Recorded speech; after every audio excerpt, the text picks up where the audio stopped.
Gracias amigos por estar con nosotros en un encuentro con la ciencia especial. Estamos en Gip-sur-Yvette, Francia, con Irene Dedes, que es greco-española. Greco-catalana, sí. Catalana, hay que hacer la aclaración. Es física nuclear que está participando en este segundo edición de simetrías y formas en los núcleos del experimento de la teoría. Gracias por aceptar esta entrevista breve. De nada, un placer. Dime, en Europa, la física nuclear ha sido siempre un asunto controversial, pero la juventud como la tuya, ¿cómo ve ahora la evolución de la física nuclear? Bueno, en mi opinión yo diría que siempre estamos un poco en competición con la física de partículas. Siempre la física de partículas tiene más interés, llama más la atención a los nuevos jóvenes que están entrando en la universidad, que quieren hacer un máster después. Entonces hay mucho trabajo que hacer para motivar a la gente joven aún para que se entreguen a la física nuclear, para que vean que también hay un interés enorme en estudiarla. Entonces siempre hay ese pequeño, entre comillas, problema, porque al final también estudiar física de partículas es precioso. Pero, claro, evidentemente no es lo mismo, no necesitas el mismo tipo de equipos, el mismo tipo de modelos, todo es distinto. Entonces, hay mucho trabajo muy bien hecho para atraer el espíritu joven europeo, pero es verdad que física de partículas se come a la física nuclear de una forma bastante exagerada. Pero bueno. ¿Tú has estudiado acá en el Instituto de Física Nuclear de Orsay? No. Yo hice mis estudios hasta el máster en España. ¿Ya?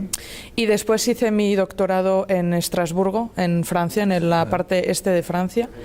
Y la verdad es que muy bien. Te das cuenta que en Francia es muy potente en física nuclear. Es uno de los países donde más se invierte en física nuclear, y es una de las razones por la cual dejé España para venirme a Francia. Pero es verdad que habiendo el CERN, que básicamente es física de partículas, bueno. ¿Estuviste tentado un poco? Estuve tentada, pero después me di cuenta que no, que a mí lo que me gustaba era... Yo tenía las ideas bastante claras, quizás no sé el mejor ejemplo, pero yo tenía las ideas bastante claras en que a mí lo que me gustaba era la física nuclear. La física de partículas es muy bonita, pero no es lo que a mí me atrae de primer ojo. Steven Weinberg, que es premio Nobel en física, dijo una vez que este asunto de la Big Science, como el CERN, no lo atrae mucho porque no se sabe quién hace qué cosa. Hay centenares de autores en un experimento que finalmente no está claro, sobre todo para los jóvenes que quieren hacer carrera, un poco que se ven en la nube. Bueno, quizás es cierto. Yo la verdad es que soy más teórica, soy del ramo de la teoría, entonces no participo en este tipo de papers, de artículos en el que salen más de 50 autores. Yo soy más de como máximo 7, 10, porque en teoría ya se sabe, evidentemente colaboramos con los experimentales, pero al final cuando escribimos los papers o somos 2 o somos 1, o con mucho somos 10. Entonces, sí es verdad que yo en ese sentido no me siento muy representada, pero he tenido amigos que sí, que están dentro de estos papers inmensos de 50 nombres. Sí, exacto. Hay un artículo que tiene 32 páginas, 30 de las cuales están los nombres de los autores. Exacto, y con eso no quiero decir que los nombres no deban estar ahí, por supuesto que deben estar ahí, porque seguro que cada persona hace una parte fundamental del proyecto. Pero sí que es verdad que los jóvenes pueden decir, bueno, pero si somos tantos, nadie nos va a reconocer por individualismo. Y aquí yo querría hacer una puntualización, para mí la ciencia no debería ser individual. Quiero decir que si un joven que ahora está dubitativo en Perú o donde sea, se piensa que la ciencia es tener que ir y ser el primero, creo que esta idea tendría que borrársela un poco de la Hay que tener el placer. Exacto, uno hace ciencia porque adora la ciencia, no por querer ser el número uno. Está muy bien querer ser el número uno porque eso te va a dar ventajas sobre los demás al momento de aprender y de adquirir nuevos conocimientos, pero el objetivo para mí no debería ser el número uno en el sentido de yo valgo y nadie más vale. Ahora, en este coloquio, en esta conferencia internacional, se habla mucho de niveles, núcleos en formas muy complejas que vibran, que rotan, en tu carrera, ¿cuál es el fenómeno que más te ha impactado en lo que respecta a la vibración y rotación de los núcleos? Ostras, que puedan tener esas formas, o sea, ¿qué hay que les hace tener esas formas? ¿Por qué? Y sí, ya empezamos a entenderlo y quizás a saberle el porqué, pero una de las cosas que me atrajo realmente de la física nuclear es por qué preferir ciertas formas geométricas a no la esfera. ¿Y por qué vibrar de Exacto. ¿Por qué? Una curiosidad. Exacto. ¿Cómo puede ser que nosotros tenemos el concepto geométrico de la esfera como algo perfecto, algo bonito, algo que tendría que ser lo más óptimo para cada cosa? Y en verdad entras en física nuclear y la esfera te das cuenta que es óptimo en muy poquitos casos. ¿Cierto? Los números mágicos. Exacto, los números mágicos y poquita cosa más. Entonces, a mí es eso lo que encontré bonito de la física nuclear, que se predominan ciertas formas que para la naturaleza humana no son las más óptimas que pensaríamos a primera idea. ¿Y cuál núcleo, cuál forma, cuál vibración o rotación ha sido objeto de tu trabajo personal? Bueno, yo hasta el momento yo me he focalizado más en los núcleos esféricos, pero ahora que voy a empezar el postdoc voy a focalizarme más en los deformados, en los exóticos deformados, y va a ser básicamente octupole.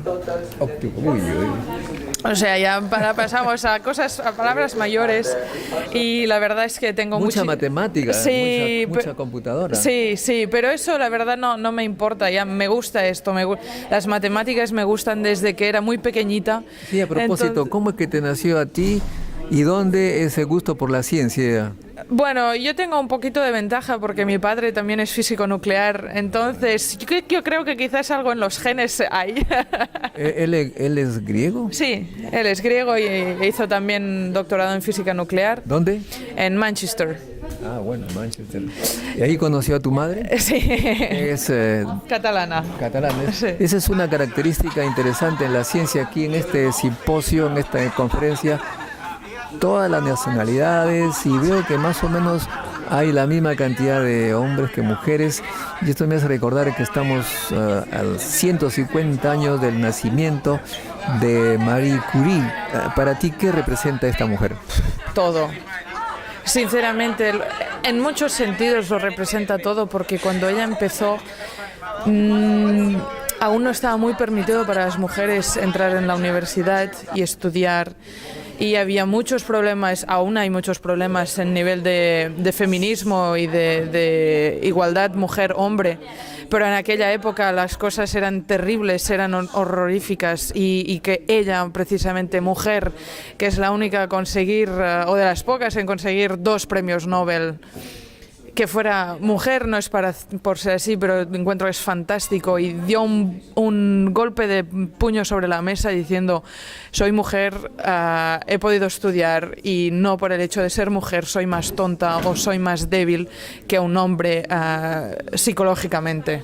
Y ella decía que la ciencia para ella era belleza, era una cosa que la atraía, la ciencia y la belleza, pero también las aplicaciones en beneficio de la humanidad. Exacto. O sea que es todo, ¿no? Es todo, y además encima ella nos descubrió cómo poder hacer radiografías, o sea que ella realmente contribuyó a una parte importantísima de la ciencia y de la física nuclear en conexión con la naturaleza humana para saber cómo estamos hechos por dentro.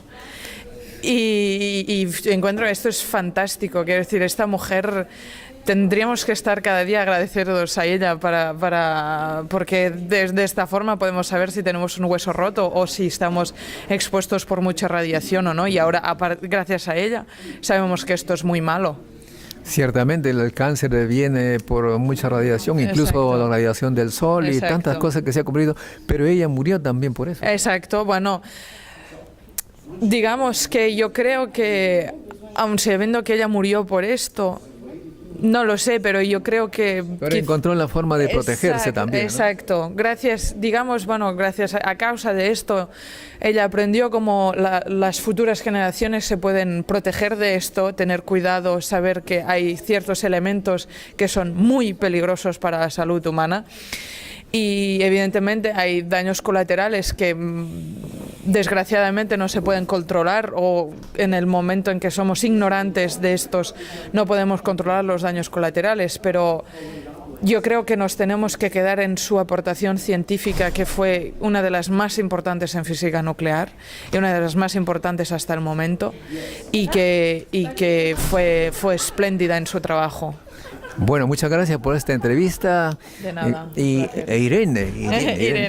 Y nosotros en Perú hacemos 2 veces al año lo que llamamos Encuentro Científico Internacional. Así automáticamente del 2 al 4 de enero y del 30 de julio al 1 de agosto para aprovechar las vacaciones del norte. Y en enero, este enero, viene un premio Nobel, justamente el que vio por primera vez un par de estrellas de neutrones que giraban a una distancia grande, 5 veces de aquí a la Luna, que empezó, y ahora se sabe que las estrellas de neutrones fusionan, una cosa muy interesante. En ese sentido nos gustaría que tú aceptes una responsabilidad de ser nuestro contacto con este mundo para canalizar gente que le interese conocer el Perú y promover la ciencia también en este país que está empezando. De acuerdo, ningún problema, encantada. Muchas gracias, amigos, con nosotros. Hasta un próximo encuentro con la ciencia.